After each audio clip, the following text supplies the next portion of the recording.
Oh, that was my favorite part. Is that really what they're called? I don't know.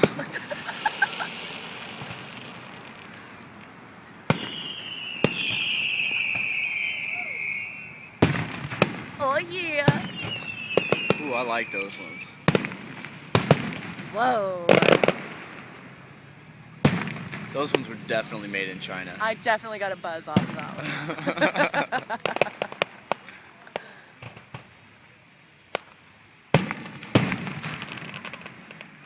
I wonder if the technicians know what color they're going to be before they set them off. Like, here's a green one. Nope, totally wrong. Right. Good thing they're all beautiful, right? No, they gotta know, because they coordinate them, you know? He confesses that he's colorblind and starts sobbing uncontrollably. I suck at my job. I didn't think you'd hire me if I told you.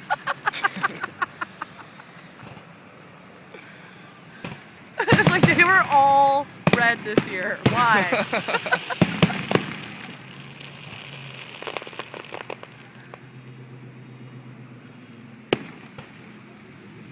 You think we're sitting in ants?